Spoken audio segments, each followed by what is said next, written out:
প্রভাস যজ্ঞ হয়েছিল তার আগে পর্যন্ত কৃষ্ণের স্ত্রীরা জানতো কৃষ্ণের একজনই মা, কে না যিনি গর্ভে ধারণ করেছিলেন দৈবকী জননী। কিন্তু কৃষ্ণের একজনা মা নয়, কৃষ্ণের দুজনা মা, একজন দেবকী আর আরেকজন যশোদা। দেবকী গর্ভে ধারণ করেছিল কিন্তু যশোদা লালন পালন করেছিল। তাই প্রভাস যজ্ঞ যেদিন হলো সেদিন প্রমাণ হয়ে গেল কৃষ্ণের আসল মা দেবকী নয়, কৃষ্ণের আসল মা যশোদা। তাই যেই না যশোদা বাড়ি ফিরবে সঙ্গে সঙ্গে আজ কৃষ্ণের স্ত্রীরা যশোদার হাত থেকে ধরেছে। ও মা, বলে কোথায় যাচ্ছ? বলে কোথায় আবার যাচ্ছি, আমি প্রভাস যজ্ঞ শেষ হয়ে গেল, এবার বৃন্দাবনে ফিরে যাচ্ছে। কৃষ্ণের স্ত্রীরা বলে উঠলেন, মা আমরা তো এতদিন জানতাম না যে আমাদের স্বামীর তুমি আসল মা, তাই আমরা যখন জানতে পেরেছি একটু কিছুদিন থেকে যাও, একটু সেবা করার সুযোগ দিয়ে দাও। যেই না বলেছে যশোদা মনে মনে চিন্তা করলেন, এখনকার দিনে যদি শাশুড়িদের কপাল ভালো হয় তবে বৌমাদের হাতে সেবা পায় না। অপরাধ মার্জনা করবে। এখনকার দিনে শাশুড়িদের যদি কপাল ভালো হয় তবে বৌমাদের হাতে সেবা পায়। তাই যখন এত ভালো অফার পেয়েছি ছাড়বো না, ঠিক আছে থাকবো, কিন্তু আমি একাই থাকবো না, সুভদ্রাকেও রাখবো, রোহিণীকেও রাখবো। সুভদ্রা, রোহিণী, যশোদা রয়েছে। এহেন একদিন কৃষ্ণ এবং বলরাম একটা ধর্ম সভাতে যোগ দিতে গেছে। এখনকার দিনে যেমন পার্টির মিটিং মিছিল হয়, তখন তো মিটিং মিছিল ছিল না, তখন ধর্ম সভা ছিল। যেই না ধর্ম সভাতে যোগ দিতে গেছে কৃষ্ণের স্ত্রীরা দেখলেন এই সুযোগ। আস্তে আস্তে সামনে গল্প বলেছেন, আস্তে আস্তে কৃষ্ণের স্ত্রীরা দেখলেন এই সুযোগ, তাই মায়ের হাত থেকে ধরে পড়ে বলছে, মা তুমি কি জানো না যে নতুন বৌমাদের মুখ দেখলে কিছু দিতে হয়? বলে এই জন্য আটকে ছিলি? বলে যা ভাববে বল, কি নিবি? আমিও রাজরানী, নন্দরাজার স্ত্রী, সোনা নিবি, রাজ অলঙ্কার নিবি, রাজবস্ত্র নিবি? না সেসব নেব না। কি নিবি? বলে বলে কৃপা করে আমাদেরকে বর্ণন করো আমাদের স্বামী কৃষ্ণ বৃন্দাবনে কি কি লীলা করেছে। যশোদা বলছে, সেসব বলা যায় নাকি? কৃষ্ণ কখন ব্রজগোপীদের বস্ত্র ধরে টানাটানি করেছে, না কখন ব্রজের ঘরে ঘরে মাখন চুরি করেছে, মহি চুরি দিচ্ছি, সেসব বলতে পারবে না। কৃষ্ণের স্ত্রীরা বলছে, অর্ধেক তো বলে দিলে, আর অর্ধেক বলতে কি আছে? ঠিক আছে বলে দিচ্ছি, কিন্তু একটা শর্তে, কৃষ্ণ বলরাম যেন না শুনতে পায়। কৃষ্ণের স্ত্রী বলছে, কৃষ্ণ বলরাম ধর্মসভাটা চত্বর থেকে কি শুনতে পাই? বলছে না, আজকে এমন একজনের কথা তোদের কাছে বর্ণন করব যার কথা শুনলে কৃষ্ণ দৌড়াতে দৌড়াতে আমাদের কাছেও চলে আসতে পারে। কি নামটা? যে হলো বৃন্দাবনের প্রেমময়ী শ্রীমতী রাধা।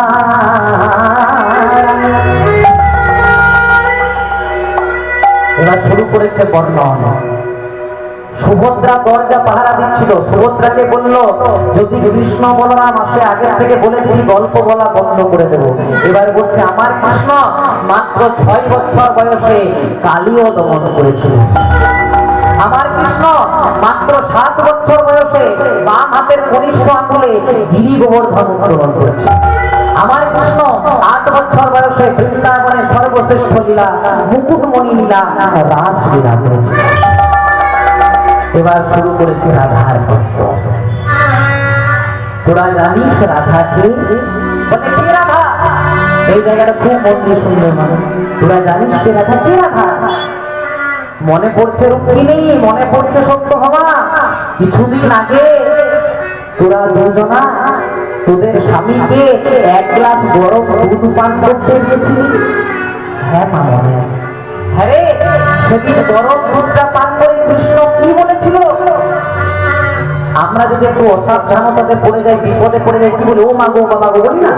কৃষ্ণ একটু অসাবধানতাতে দুধটা পান করতে যেই না ছেঁকা লেগে গেল, কৃষ্ণ বলে দিল, হা রাধে, হা রাধে, হা রাধে। রুক্মিণী সত্যভামা বলল, রাধারানীকে অনেকদিন ধরে খুঁজছি কিন্তু পাইনি। যেই না বলেছে উনি বলছে, যাও নারদ মুনির সঙ্গে বৃন্দাবনে চলে যাও। বৃন্দাবনে নারদ মুনি নিয়ে এলেন রুক্মিণী সত্যভামাকে। এবার বললেন, শোনো রুক্মিণী, শোনো সত্যভামা, এই যমুনার তট হয়ে যাও, দেখবে রাধারানীকে দেখতে পেয়ে যাবে। যেই না কিছু দূর গেছে মা, দেখছে একটি অপরূপা রমণী, দেখতে খুব সুন্দর। আজ ধুলাই গড়া গড়ি দিয়ে ক্রন্দন করছে, কাঁদছে। রুক্মিণী সত্যভামা মনে মনে চিন্তা করলো, এত সুন্দর দেখতে রমণী আমার স্বামী, একে ভালোবাসে, একে না ভালোবেসে আমাদেরকে কেন ভালোবাসতে যাও? যেই না বলতে গেল তুমি রাধা, বলছে না আমি রাধা নই। বলে তুমি কে? আমি হলাম রাধারানীরই একজন সখী, রাধারানীরই একজন দাসী, আমার নাম হলো ললিতা। রুক্মিণী সত্যভামা মনে মনে চিন্তা করলো, রাধারানী সখী, রাধারানী দাসী যদি এত সুন্দর, তাহলে রাধারানী না জানি কত সুন্দর। কিছু দূর গিয়ে দেখছে আরেকজন রমণী তমাল বৃক্ষের তলে বসে আছে। তুমি রাধা? আমিও রাধা নই। আমি কে জানো? কে? আমি হলাম রাধারানীর আরেকজন সখী, রাধারানীর আরেকজন দাসী, আমার নাম হলো বিশাখা। রাধা কোথায়? বিশাখা বলতে লাগলো, ওই যে যমুনার কূলে কদম্ব বৃক্ষের তলে রাধারানীকে তোমরা দেখতে পেয়ে যাবে। যেই না গেছে দেখছে ধুলাই গড়াগড়ি দিয়ে কৃষ্ণ কৃষ্ণ কৃষ্ণ কৃষ্ণ বলে রাধারানী করছে। হ্যাঁ কৃষ্ণ কোথায়? কৃষ্ণ একবার দেখা দাও, রাধে বিহারী একবার দেখা দাও। আর ধুলাই গড়াগড়ি দিয়ে কি বলছে জানো? বলে পরানো ধুর লাগি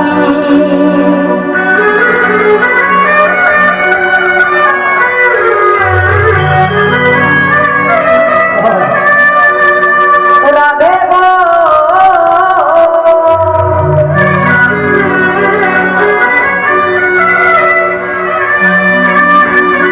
রাধে করে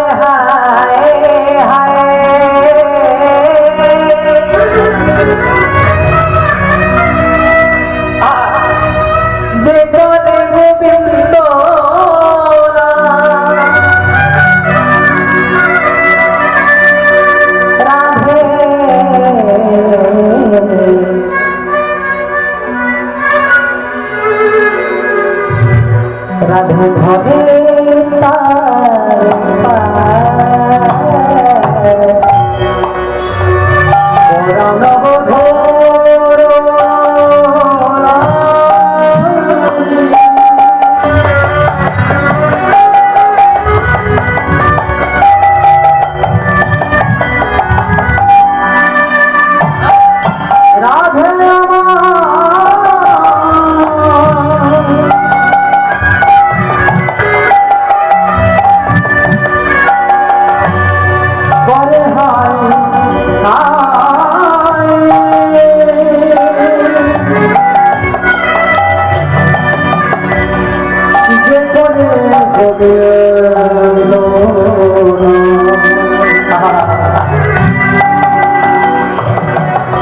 রাধে ধরে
কৃষ্ণ বলতে বলতে রাধারানী অচৈতন্য হয়ে পড়ল। হে কৃষ্ণ, তুমি বলেছিলে কালকে কংস নিধন করে আমি কালকেই ফিরে আসবো, কিন্তু কাল কাল করে কত কাল অতিবাহিত হয়ে গেল। কিন্তু কৃষ্ণ ফিরল না। রুক্মিণী সত্যভামা যেই না প্রশ্ন করতে যাবে তুমি রাধা, রাধারানী প্রথমে বলতে লাগলেন ও রুক্মিণী সত্যভামা এসেছ? রুক্মিণী সত্যভামা বলছে তুমি আমাদেরকে কি করে জানলে যে আমার নাম রুক্মিণী, আমার নাম সত্যভামা? রাধারানী বলছে আমি তোমাদেরকে না চিনি, তোমরা তো আমারই কৃষ্ণের স্ত্রী। হ্যাঁ গো রুক্মিণী, হ্যাঁ গো সত্যভামা, দ্বারকাতে কিছুদিন আগে তোমরা যখন তোমাদের স্বামী কৃষ্ণকে এক গ্লাস গরম দুধ দিয়েছিলে, একটু ঠান্ডা করে দিতে পারলে না? রুক্মিণী সত্যভামা মনে মনে চিন্তা করছে যে দুধটা দিয়েছিলাম দ্বারকাতে, খবরটা বৃন্দাবন এলো কি করে? দুধটা দিয়েছিলাম দ্বারকাতে, সেই দুধের খবর বৃন্দাবনে এলো কি করে? ছেঁকা লেগেছিল গোবিন্দের অঙ্গে, সে আঘাতটা রাধারানী কি করে জানলো? রাধে তুমি রাধে বলো? হ্যাঁ গো আমি রাধে, আমি ওই কৃষ্ণের দাসী। কাল কাল করে কত কাল অতিবাহিত হয়ে যাবে জানো? তোমাদের স্বামী কৃষ্ণ আমাকে কথা দিয়েছিল কালকেই ফিরে আসবে, কিন্তু কাল কাল করে কত কাল অতিবাহিত হয়ে যাবে। কৃষ্ণ ফিরল না। কি বলেছিল? যখন অঙ্কুর মুনি রথে চেপে কৃষ্ণ মথুরায় গেল, আমি দরজা পাহারার মতো হাত দুটিকে প্রসারিত করে দাঁড়ালাম বাধা দেওয়ার জন্য, কিন্তু কৃষ্ণ তার বাম হাতটি আমার মাথায় আর ডান হাতটি যমুনার জলে দিয়ে পড়ে বলল রাধে আমি কালকেই ফিরে আসবো। কাল কাল করে কত কাল অতিবাহিত হয়ে যায়, কৃষ্ণ তো ফিরল না। সেসব ছাড়ো ভালো। হ্যাঁ গো, তোমাদের স্বামী কৃষ্ণকে দুধ দিয়েছিলে, একটু ঠান্ডা করে দিতে পারলে না? তুমি কি করে জানলে? রাধারানী তার জিউ হাঁটি অগ্রসর করলেন, দেখলেন রাধারানীর জিউ হাতে দু তিনটে বড় বড় ফোসকা পড়েছে। কি রাধে, তোমার জিহ্বায় ফোসকা করে এত বড় বড় ফোসকা তোমার স্বর্ণ গেল কি করে? কি করে এলো জানো? তোমরা যখনই গরম দুধটা পান করতে দিয়েছো কৃষ্ণকে, ওর একটু ছেঁকা লেগে গেল। ও যখনই রাধা রাধা নাম উচ্চারণ করলো, ও রঙের ব্যথা, ও রঙের যন্ত্রণা, ওর ফোসকা আমি আমার নিজের বদলে সহ্য করেছি। রুক্মিণী সত্যভামা বুঝতে পারলো রাধারানী কোনো সাধারণ রানী নয়, রাধারানী হলো ভগবানেরই বাম অঙ্গ থেকে সৃষ্টি করা একজন রমণী, যার নাম রাধা। এইভাবে যখন রাধারানীর তত্ত্ব দ্বারকাতে শুরু হলো, আর কৃষ্ণ ছিলেন সুধর্ম সভাতে, ধর্ম সভাতে, রাধারানীর খবরটা চলছিল ওই কক্ষের মধ্যে, কিন্তু খবরটা অজান্তে কৃষ্ণের কানে চলে এলো। রাধার তত্ত্ব যত বাড়তে লাগলো, কৃষ্ণের অঙ্গে যেমন বজ্র বিদ্যুৎ। এক সময় কৃষ্ণ না থাকতে পেরে ওই সিংহাসন একটা গুরুত্বপূর্ণ আলোচনা হচ্ছিল, ছুটতে ছুটতে দৌড়াতে দৌড়াতে দাদাকে বললেন দাদা আর থেকো না, তাড়াতাড়ি চলো, আমাদের মা দ্বারকার মাটিতে, ঐশ্বর্যের মাটিতে মাধুর্য তত্ত্ব বর্ণন করছে। ওরা শুনতে পারবে না। এবার কি হলো, সুভদ্রা ছিলেন দাঁড়িয়ে। প্রথমে সুভদ্রা দেখতে পেল, সুভদ্রা কথা ছিল না যে সুভদ্রা দেখতে পেয়ে প্রথমে বলে দেবে। যেই না সুভদ্রা বলতে গেল কৃষ্ণ বলরাম এসেছে, মার বলো না আসতে, কৃষ্ণ বলরাম এসেছে মার বলো না। চতুরের শিরোমণি গোবিন্দ প্রথমে এসে সুভদ্রার মুখখানা চেপে ধরেছে। সুভদ্রা বলছে সুভদ্রা একাই শুনবি? বলে কেন, কি করবো? আমরা তিনজনাই শুনে, তিনজনাই শুনে, তিনজনাই শুনে, একাই তুই শুনবি কেন? আমরা তিনজনাই শুনবো, একাই তুই শুনবি কেন? আমরা তিনজনাই শুনবো, একাই তুই শুনবি কেন? আমরা তিনজনাই শুনবো। এবার দেখুন কি হচ্ছে, ঐশ্বর্যের মাটিতে শুরু হলো মাধুর্য তত্ত্ব। সুভদ্রা ছিলেন মাঝখানে, ডান দিকে ছিলেন দাদা বলরাম, আর বাম পাশে ছিলেন ভগবান শ্রীকৃষ্ণ। এমন ভাবে মাধুর্য তত্ত্ব বর্ণন হলো যেটা তারা সহ্য করতে পারে। দেখতে দেখতে ভগবানের দেহটা সংকুচিত হতে লাগে, চোখ ছোট বড় বড় হয়ে গেল, হাত পা রইল না, কলাগুর মতো হয়ে গেল। আর সেই দৃশ্যটাকে দেখলেন দেবর্ষি নারদ মুনি। নারদ মুনি বললেন, প্রভু এ তোমার কেমন রূপ, এই রূপে কি তুমি প্রচার পাবে না? বলছে, না গো নারদ, এই রূপটা আমার আরেক রূপ, এই রূপে আমি প্রচার পাবো কবে? কলিযুগে গৌর রূপে যাওয়ার আগে আমি নীলাচলের মাটিতে রাজা ইন্দ্রদ্যুম্নের ভক্তির ডাকে দেখা দেব, আর এই রূপটার নাম হবে জয় জগন্নাথ নিতাই গৌর হরি। তার দ্বারা প্রতিষ্ঠা হবে। পুরাকালে ছিলেন রাজা, রাজা ইন্দ্রদ্যুম্ন, রাজা ইন্দ্রদ্যুম্ন ধর্মে গর্বে ছিল মতি, রাজা ছিলেন অতি পূর্ণ, রাজা ছিলেন অতি পূর্ণ।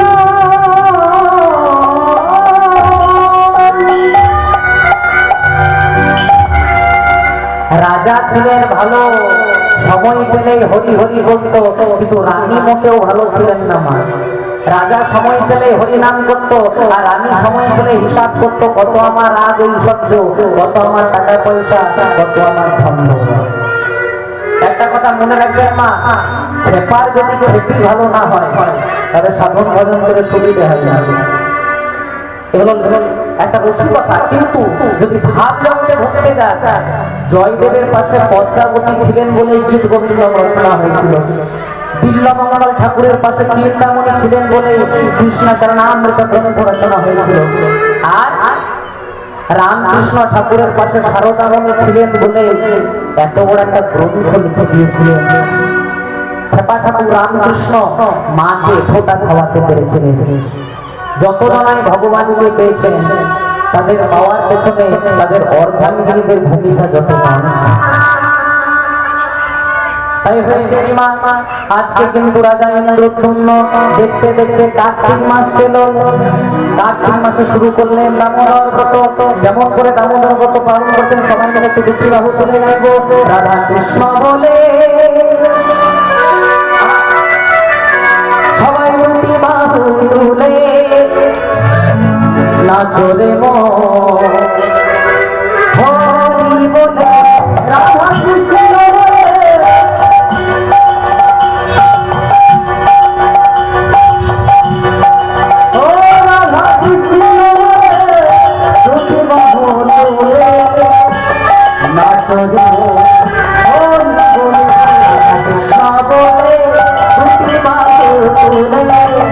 নাচো যেমন হরি বলে রাধা কৃষ্ণ।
এসেছো ঘরে যেতে হবে, এসেছো ঘরে যেতে হবে, এসেছো ঘরে যেতে হবে, এসেছো ঘরে যেতে হবে।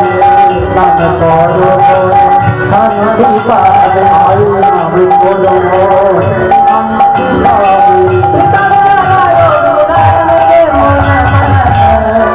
মায়ের সবাই বলে হাত তুলে হরে কৃষ্ণ হরে রাম হরে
করলেন দামোদর ব্রত। দামোদর ব্রত কখন হয়? কার্তিক মাসে। এই কার্তিক মাসে একটা ব্রত হয় দামোদর ব্রত, খুব মন দিয়ে শুনবেন মা। এই কার্তিক মাসে আরেকটা ব্রত হয় যার নাম হলো উত্থান একাদশী। আচ্ছা, কারা কারা একাদশী করেন হাত করতে পারে? প্রেম যারা যারা একাদশী করেন খুব ভালো। আপনাদেরকে বলি মা, যে সংসারে একাদশী ব্রত হয় সেই সংসারে আর অন্য কিছু করার প্রয়োজন হয় না। একাদশী কদিন? এক মাসে দুটি, তাহলে 12 মাসে 12 দুগুণে 24টি। যে বছর মলমাস হয় আরো দুটি বেড়ে 24-এর সঙ্গে দুটি বেড়ে 26টি। মহাজন বললে 24টি বা 26টি একাদশী না করতে পারলেও অন্তত 4টি একাদশী করো। কি কি? শয়ন, উত্থান, পাশ মোড়া, তাতে আবার ভীমে ছোড়া। অর্থাৎ শয়ন একাদশী, উত্থান একাদশী, পার্শ্ব একাদশী আর ভৈমী বা ভীম একাদশী। এছাড়াও পাগলার চন্দ্র পাগড়ি রাত ইহা বুঝে কাল কাট। পাগলার চন্দ্র মানে শিব চতুর্দশী। আচ্ছা বলো তোমার, পাগলা যদি শিব হয় পাগলি কে হবে? জোরে বলো। বাহ, অনেক কিছু জানো তো তোমরা। পাগলার চন্দ্র মানে শিব চতুর্দশী, পাগলি রাত মানে দুর্গাষ্টমী। মহাজন বললেন এগুলো যদি না পারো তাহলে দুটো ছেলের জন্মদিন পালনে যেন না হয়। দুটো ছেলেকে, প্রথম ছেলে রাম, রামের জন্ম রামনবমী, তারপরে ছেলে কৃষ্ণ, কৃষ্ণের জন্ম জন্মাষ্টমী। আর বলেন এগুলো যদি না পারিস তাহলে ভৈরার খালে ডুবে মরিস। আপনাদের সামনে তো চড়িয়ালের গঙ্গা, ভগীরথের আহ্বানে গঙ্গা নেমে এসেছেন পৃথিবীতে। যদি গঙ্গাতে একবার পবিত্র মনে স্নান করতে পারে আমাদের সব পাপ ধুয়ে যায়। দেখতে দেখতে রাজা দামোদর ব্রত পালন করছেন। আর যে